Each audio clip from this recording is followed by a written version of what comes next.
Hello and welcome to my new video. If you're new here, hi, I'm Lex, and today I'm trying a brand new game on my channel, Luma Island. Obviously, we start with the character creator, so I wanted to showcase some skin and eye color options. They have a wealth of hairstyles and outfits, and I was most impressed by the fact that they have Lexicus in the game. Bro, they put Lexicus in here just for us. I wanted to be cutesy though, so this was my final fit. This video is going to be about my first impressions of the game, so if you're looking for gameplay tips, this is perhaps not the best video. I started off goofing around just like the rest of you, but of course I'll drop some of the things that I learned in my first few hours in the game. So first of all, something I really appreciated right off the bat about Luma Island is that you can choose between a few different career roles. These are cook, brewer, treasure hunter, blacksmith, fisherman, jewelry crafter, and archaeologist. Each comes with its own difficulty rating, so even though archaeology sounded sick to me, I chose one with a lower difficulty for my first playthrough, and that was treasure hunter. I believe you can return to the town hall and change your career if you'd like to, but as a treasure hunter I actually got a pet dog who follows me around to sniff out the treasure. While I would have of course preferred my own pirate cat, it's nice having a pet to journey around with, and it makes me wonder what other little friends you can have with other careers.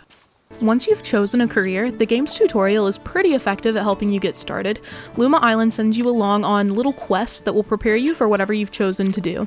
In my case, I was led through the process of acquiring the materials I'd need to fashion some pirate accessories. As a treasure hunter, it's my job to sell accessories for pirates. As someone who struggles to stay on task in games like this, it was helpful to have a big quest billboard on the screen so I didn't forget what I was supposed to be doing. Even with these ongoing quests though, the game encourages you to, and rewards you for, exploring. You might see things in your little starter area that are intriguing, and you actually do get to discover treasures and riddles right away.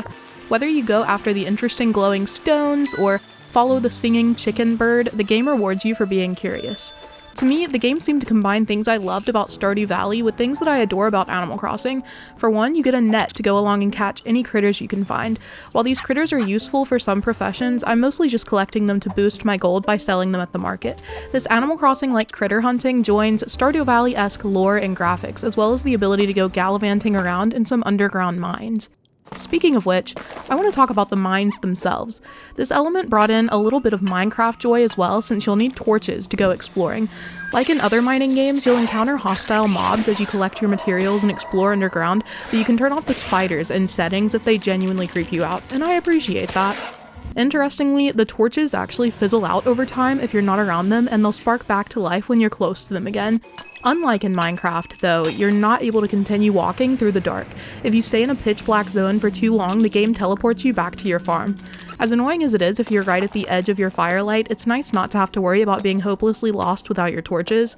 Overall, I really like the mining element of the game so far, and I love how different it is from the other cozy mining experiences I've tried, like Stardew and Minecraft, while still sharing some aspects that make mining fun and a little stressful. Mining aside, the visuals in this game are literally gorgeous. The trees, the way shadows move as the time changes, the beach, the town, everything is stunning.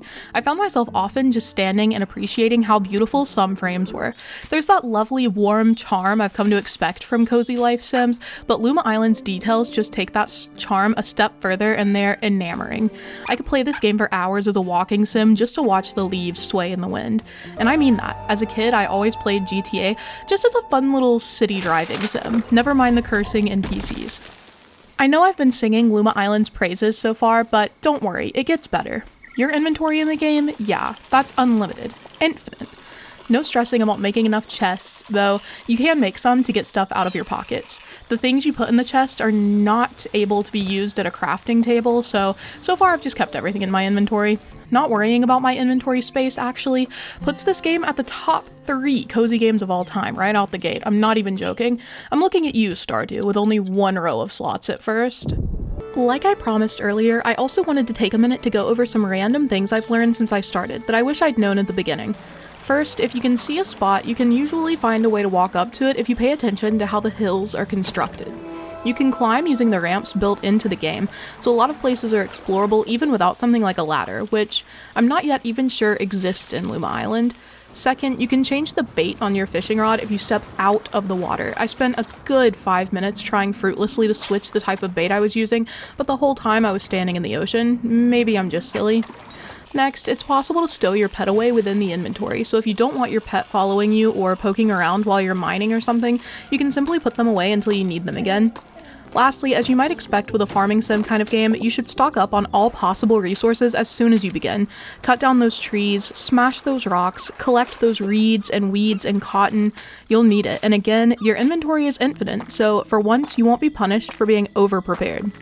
You can also go into your camper anytime to get some rest and wake up the following morning, but so far as I can tell, you're not punished for simply staying awake all night either. At around 8 AM, the new day simply starts, whether you're slept or not, and you don't suffer exhaustion. At least, I haven't yet. The main reason to sleep seems to just be to progress more quickly to the following day. I haven't farmed yet, but that'll get your crops growing faster since they only grow one day at a time. I will say that the sheer number of blueprints and things you can and need to craft in the beginning can be overwhelming, but if you've played and enjoyed games like Palia or Disney Dreamlight Valley, you should be well equipped to navigate these introductory builds. I feel like a lot of different blueprints early on can turn me off from a game, but this one does ease you in, and the different crafts make sense for whatever career you're doing. The quests I mentioned earlier also help with this, and you should definitely follow them as closely as you can if you want to progress steadily and learn to play. I do recommend agreeing to complete the tutorial for your first playthrough, just so you can get your feet wet before diving into everything Luma Island has to offer. Enjoy the early game and exploring your abandoned little island, because we all know what it's like to wish you could relive the beginning of your favorite game, and I genuinely think Luma Island can be that for a lot of cozy gamers. I'm really excited to continue and see where the game takes me, maybe even try some new careers in the future. Something about this game had me hooked from the start, and I don't know if it's the aesthetic, the infinite storage, the gameplay, or maybe the beautiful combination of everything in Luma Island. The game is currently on Steam for $19.99, and I want to go ahead and thank the developers for sending me a key to try Luma Island for myself. That said, the video was in no way sponsored, and all opinions have been 100% mine. I genuinely love Luma Island already, and I hope some of you will grab it and start playing just so I can yap about it with you guys.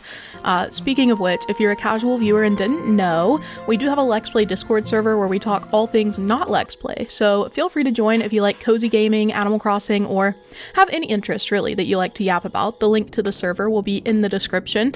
If you got this far, tell me whether you're a cat or a dog person. Remember to like if you enjoyed this first peek at Luma Island, and thanks for watching. I'll see you all in my next video or stream, but for now, bye!